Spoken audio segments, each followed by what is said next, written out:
Hello friends, I am Prachi Maurya. Today we are going to start a new series of family laws. अब ये family laws क्या होते हैं? Family laws means जो कि किसी पर्टिकुलर फैमिलीज पर अप्लाई होते हो। अब फैमिलीज पे अप्लाई होते हो ये कौन सी बात हुई? क्या पर्टिकुलर फैमिलीज पे क्या अलग अलग लॉज अप्लाई होते हैं? फैमिली लॉज का मतलब ये होता है कि जो particular family, particular sect, particular religion पर अप्लाई होता हो। जैसे कि मुस्लिम लॉ को मोहम्मदन लॉ के नाम से भी जाना जाता है। हिंदू लॉ, हिंदू लॉ के अंदर भी बहुत सारे सेक्ट्स आते हैं, कवर हो जाते हैं, जो कि वो हम लोग हिंदू लॉ के सीरीज में देखेंगे। अभी हम लोग स्टिक करते हैं मोहम्मदन लॉ पर, यानी कि मुस्लिम लॉ पर। जब भी हम मुस्लिम लॉ बोले तो आप ये अज्यूम करके चलेंगे कि हम मोहम्मदन लॉ की बात कर रहे हैं, दोनों ही सेम चीजें हैं।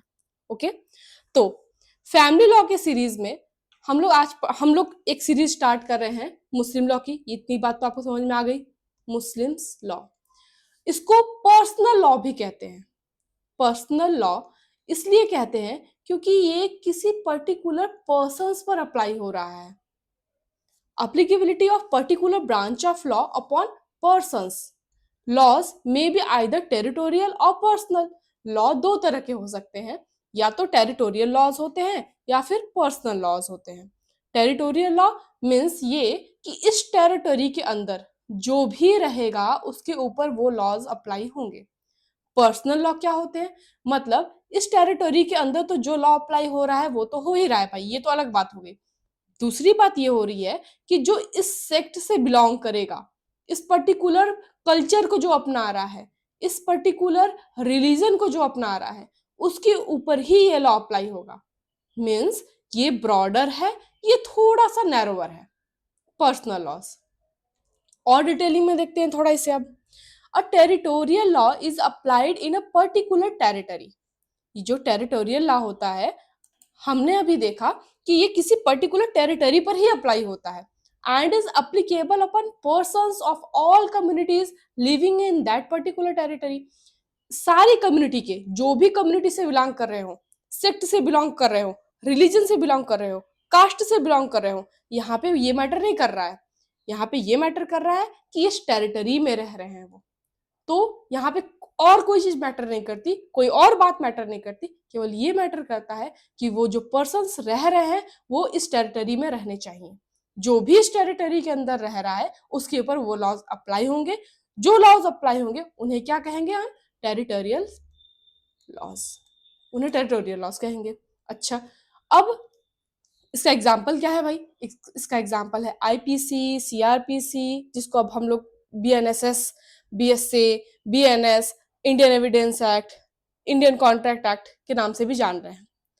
तो ये सारे लॉज क्या है? टेरिटोरियल लॉज है। क्या इनको हम कहते हैं क्या केवल इनके ऊपर अप्लाई होगा, इस कास्ट के ऊपर अप्लाई होगा, इस सेक्ट के ऊपर अप्लाई होगा, इस रिलीजन के ऊपर अप्लाई होगा? ऐसा तो हम नहीं कहते। हम तो ये कहते हैं कि ये अप्लाई होता है ऑल पर्सन्स, उन सभी व्यक्तियों के ऊपर जो कि इंडिया में रह रहे हैं, जो इंडिया की टेरिटरी में रह रहे हैं। अभी जब आप इनका स्टार्टिंग में जो इंडेक्स होता है या स्टार्टिंग में प्रियम्बल होता है, वहां पे जब आप पढ़ेंगे किसी भी एक्ट को, तो उसमें यही लिखा होता है कि ये अप्लाई होगा to the whole territory of India. अब एक्सेप्ट जम्मू कश्मीर जो पहले था। तो यहाँ पे तो आपको बात समझ में आएगा कि ये टेरिटोरियल लॉज है। अच्छा, personal laws on the other hand, personal laws is that branch of civil laws. क्या होता है ये भाई? सिविल लॉ है personal laws, which applies upon persons of a particular religious community. Personal law मतलब ये कि जो कि किसी पर्टिकुलर रिलीजियस कम्युनिटी पर जो लॉ अप्लाई होता है उसे पर्सनल लॉज कहते हैं। अच्छा, क्या पर्सनल लॉज क्रिमिनल लॉज हो सकते हैं? इन इंडिया पर्सनल लॉज को क्रिमिनल नहीं रखा गया है। पर्सनल लॉज क्रिमिनल लॉज एक नहीं हो सकते। क्रिमिनल लॉज अलग होते हैं इंडिया में, और सिविल लॉज के अंदर आता है personal laws. Okay, Mohammedan laws applies upon Muslims and Hindu law applies upon Hindus. यहाँ तक तो बात आपको समझ में आ गई होगी। यहाँ बात क्लियर है कि दो तरह के लॉज होते हैं, ब्रांच ऑफ लॉ है, एक टेरिटोरियल है और एक पर्सनल है। टेरिटोरियल जो किसी पर्टिकुलर टेरिटरी पे अप्लाई हो रहा हो, पर्टिकुलर टेरिटरी पे अप्लाई हो रहा हो, लेकिन सबके ऊपर अप्लाई हो रहा हो, सबके ऊपर अप्लाई हो, वहां पे कोई भी डिवीजन नहीं कि नहीं इनके ऊपर अप्लाई होगा इनके ऊपर नहीं अप्लाई होगा, उन्हें कह दिया हमने टेरिटोरियल लॉज, जैसे कि आईपीसी, सीआरपीसी, सीपीसी। अब अब पर्सनल लॉज क्या होते हैं? पर्सनल लॉज जो कि पर्टिकुलर रिलीजन को कोई व्यक्ति जो फॉलो कर रहा है उसी टेरिटोरी में रहते हुए, उसी टेरिटरी में रहते हुए जो कि किसी रिलीजन को फॉलो कर रहा है उनके ऊपर अप्लाई होगा। क्रिमिनली अप्लाई होगा? नहीं अप्लाई होगा, ओनली सिविल लॉज पर अप्लाई होते हैं पर्सनल लॉज। सिविल लॉ का एक ब्रांच है पर्सनल लॉ, जैसे कि मोहम्मदन लॉ और Hindu law. At present some of the main provision of Hindu law is codified. देखिए इस समय अगर देखा जाए तो हिंदू लॉ काफी कोडिफाइड है, कुछ हद तक कोडिफाइड हम ये कह सकते हैं। पूरी तरह से तो हिंदू लॉ भी कोडिफाइड नहीं है, लेकिन कुछ हद तक कोडिफाइड है। लेकिन मुस्लिम लॉ टोटली अनकोडिफाइड है, कोई भी कोडिफिकेशन नहीं हुआ है। अब ये कोडिफाई क्या होता है? कोडिफाई मतलब ये कि इससे रिलेटेड एक एक्ट पास हुआ हो जिसमें ये सेक्शन ये कह रहा है बात, ये सेक्शन ये बात कह रहा है, ये सेक्शन ये बात कह रहा है, ऐसी चीजें लिखी हो, एक्ट पास हुआ हो, तो उन्हें क्या कहते हैं हम? कोडिफाइड। जिनसे रिलेटेड कोई एक्ट नहीं पास हुआ है, ना कि उसके प्रोविजंस लिखे हुए हैं पर्टिकुलर किसी जगह पर, तो उसे कहते हैं अनकोडिफाइड। मतलब ये कि जो कि बता दिया गया है पहले से वही कस्टम के हिसाब से चल रहा है, तो उसको कहेंगे अनकोडिफाइड। तो मुस्लिम लॉ अभी भी अनकोडिफाइड है। अब ये देखिए एक ज्यूरिस्ट है, मुस्लिम ज्यूरिस्ट है, तो देखिए अगर हो सके नाम में प्रोनाउंसिएशन में प्रॉब्लम हो जाएगा तो इतना चलता है।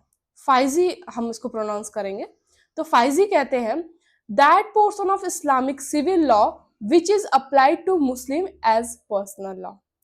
वो portion, that portion of Islamic civil law जो कि केवल अप्लाई होता है मुस्लिम्स पर, applied to Muslims as a personal law, उनका as a personal law, Muslims का, मुस्लिम का as a personal law apply हो रहा है, वो पोर्शन सिविल लॉ का, इस्लाम का। इस्लाम में ध्यान दीजिएगा, इस्लाम में बहुत सारी चीजें हैं कुरान में लिखी हुई जो कि क्रिमिनली भी लिखा हुआ है, कुछ चीजें सिविल मैटर पर भी लिखा हुआ है, कुछ चीजें मैरिजेस पर लिखी हुई हैं, कुछ चीजें डेट वगैरह अगर कोई ले रहा है कॉन्ट्रैक्ट पर लिखी हुई है, बहुत सारी चीजें बहुत सारे सेक्ट में डिवाइडेड है कुरान। अब उसमें जो चीजें सिविल का मैटर है, अब सिविल में भाई मैरिज भी आएगा, सिविल में डाइवोर्स भी आएगा, सिविल में अडॉप्शन भी आएगा, तो वो सारे मैटर जो कि सिविल में आ रहे हैं इस्लाम के, जैसे इतना मैटर सिविल में आ रहा है और इतना मैटर क्रिमिनल में आ रहा है, तो इतना मैटर जो क्रिमिनल में आ रहा है इसको हम नहीं उठाए हैं, केवल सिविल मैटर जो इस्लाम का, कुरान का सिविल मैटर का जो पोर्शन है वही अप्लाई होता है इंडिया में, केवल वही अप्लाई होता है इंडिया में। क्रिमिनल मैटर्स पर इस्लामिक जो कि कुरान है, इस्लामिक पोर्शन है, वो अप्लाई नहीं होता है। Hindu law and Muslim law is also known as family laws, इसे फैमिली लॉज भी कहते हैं, जो कि अभी हमने ऑलरेडी आपसे डिस्कस कर रखा है। Quran is the foundation of Muslim law, Quran he foundation है मुस्लिम लॉ का, क्योंकि जो भी बातें कुरान में लिखी गई हैं वो सारी बातें मुस्लिम लॉ के अंदर आती हैं। अभी हमने क्या कहा कि कुछ पोर्शन कुरान में ऐसा है जो कि क्रिमिनल मैटर्स पे बात करता है, वो इंडिया में अप्लाई नहीं होता है। क्रिमिनल मैटर पे क्या अप्लाई होता है? आईपीसी, सीआरपीसी, सीपीसी वगैरह अप्लाई होता है, जो कि बीएनएसएस, बीएसए, बीएनएस ये सब है। ओके, बाकी क्रिमिनल मैटर्स पर अगर कोई व्यक्ति अगर सिविल मैटर्स पर अगर कोई व्यक्ति मुस्लिम है तो उसके ऊपर कुरान की बातें ही अप्लाई होंगी, क्योंकि Quran is the foundation of Muslim law. Muslim law is founded upon al Quran, al Quran मतलब जो कि ओरिजिनल उनका कुरान है भाई, है ना, उसी के ऊपर ये पूरा मुस्लिम लॉ बेस्ड है। कुरान से के बाहर कही गई जितनी भी बातें हैं वो मैटर नहीं करती, वो बिल्कुल मैटर नहीं करती, कस्टम्स वगैरह नहीं मैटर करते, कुरान में लिखी गई बातें ही मैटर करेंगी यहाँ पे। Prophet Muhammad himself declared that it was revealed to him by angel Gabriel in various portion and at different times. अब भाई ये प्रॉफिट मोहम्मद को ज़्यादातर लोग तो जानते होंगे, पर जो नहीं जानता है उनके लिए हम बता देते हैं कि जिन्होंने जिन्होंने इस्लाम का नींव रखा था, जिन्होंने इस्लाम के बारे में दुनिया को बताया, फैलाया, इस्लाम की सही बातों को दुनिया तक पहुंचाया, इस्लाम क्या होता है, इस्लाम है क्या, नहीं तो लोगों को कुछ नहीं पता था, तो वही व्यक्ति का नाम है प्रॉफेट मोहम्मद, जिन्होंने इस्लाम का नींव रखा था, जड़ें बनाई थी। तो प्रॉफेट मोहम्मद ने खुद कहा है, it was revealed to him, उन्होंने कहा कि जो भी बातें उन्होंने कुरान में कही हैं वो उनके पास कैसे आई। वो कहते हैं कि जो बातें कुरान में कही गई हैं, मैं बोल तो रहा हूं, लेकिन मैं खुद से नहीं कह रहा हूं ये बातें, गॉड मुझे एक मैसेंजर के थ्रू आप तक ये बातें पहुंचा रहे हैं। तो वो मैसेंजर का नाम था एंजल गैब्रियल, जिन्होंने कई बार आए, जो कि जब प्रॉफेट मोहम्मद ध्यान करते थे, अब उसमें केव में जाते थे वो एक, वहां पे जब वो साधना करते थे, ध्यान करते थे, तो उस समय एंजल गैब्रियल उनके ध्यान में आते थी, और आ करके अब आती थी या आते थे, ये जो भी थे, तो एंजल थे बेसिकली, ये आते थे उनके ध्यान में और इनको आकर के कुरान की बातें बताते थे, और ये कुरान की बातों को लोगों तक पहुंचाते थे, और कुरान फिर लिखा गया। ठीक है, कई बार हुआ था ऐसा प्रोसेस, और इन्होंने फिर धीरे धीरे कुरान लिखा। Quran is the word of God. तो अब यहां से क्या बात निकल के आया, क्या कुरान प्रॉफेट मोहम्मद का वर्ड्स है? नहीं, प्रॉफेट मोहम्मद खुद कहते हैं कि जो भी बातें कुरान में कही गई हैं वो मैं कुछ नहीं कहा हूं, मैं नहीं जानता, ये जो सारी बातें कही गई हैं वो गॉड का वर्ड्स है, वो सारी बातें भगवान ने खुद मुझे बताई हैं, तो मैंने आप तक पहुंचाई हैं, वो मेरे वर्ड्स नहीं है। Transmitted to a man through the profit, जो कि लोगों तक पहुंचाया गया है, किसके द्वारा? प्रॉफिट के द्वारा। किसका वर्ड्स है? गॉड का वर्ड है। The Quran is al Furqan. अब ये अल फुरकन मतलब क्या होता है? One showing truth from falsehood and right from wrong. Quran वो है जो कि गलत से सही की तरफ ले जाता है, गलत से झूठ से सत्य की ओर ले जा रहा है, और गलत से सही की ओर ले जा रहा है। But when Quran is silent, जब कुरान, कुछ बातें ऐसी भी हैं जो कि कुरान में नहीं लिखी गई हैं, उस समय पे कुछ चीजें नहीं थी जो कि बाद में डेवलप हुई, तो कुरान में बहुत सारी बातें नहीं है जो कि साइलेंट है, जिसपे Quran on any particular matter guidance was taken from सुन्नत। तो वहां पर अब ध्यान दीजिएगा, ये बहुत, जो भी हम अभी समय बता रहे हैं चीजें, ये सारी चीजें प्रीलिम्स में ये सारे क्वेश्चंस आते हैं। तो जो भी बातें कुरान में नहीं कही गई हैं, कुरान जिसको लेकर के चुप है, उस पे सुन्नत बताता है उसके बारे में, सुन्नत उसके बारे में गाइड करता है। अब सुन्नत क्या है? सुन्नत वो है जो कि प्रॉफिट के द्वारा किया गया, कहा गया, या अलाउ किया गया है, सुन्नत वो है।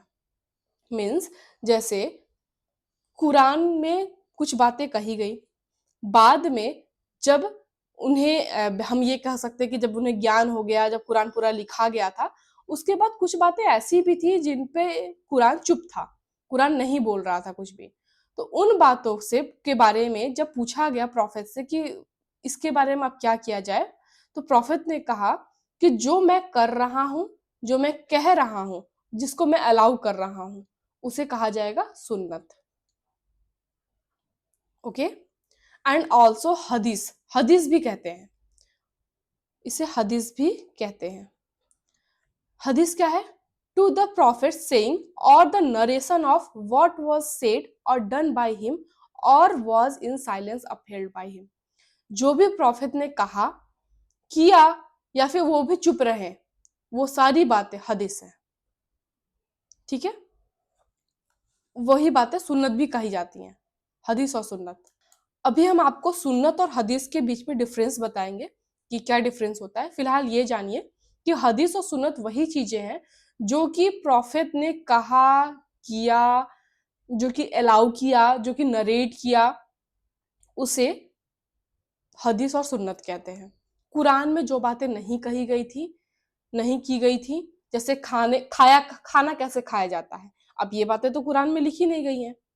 पानी बचाना है कि नहीं बचाना है, तो ये बातें कुरान में तो लिखी नहीं है।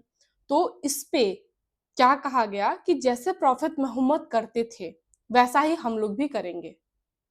तो उनकी बातों को मान लिया गया, उनकी चीजें कही गई और की गई को ही देखा गया और उनको ही फॉलो करने लगे लोग। तो उनको ही हदीस कहते हैं या सुन्नत कहते हैं।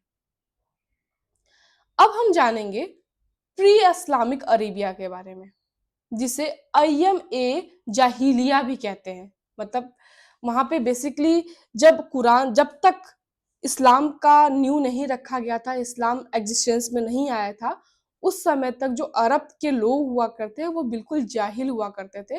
वहां पे उन लोगों को कोई ज्ञान नहीं था, कोई दिमाग नहीं था, उन्हें कुछ नहीं पता होता था कि कैसे बात किया जाता है, कैसे चला जाता है। बिल्कुल बारबेरस सोसाइटी थी, मतलब जानवरों जैसे सोसाइटी थी उनकी। वहां पे कोई लॉ नहीं हुआ करता था प्रॉफिट के आने से पहले।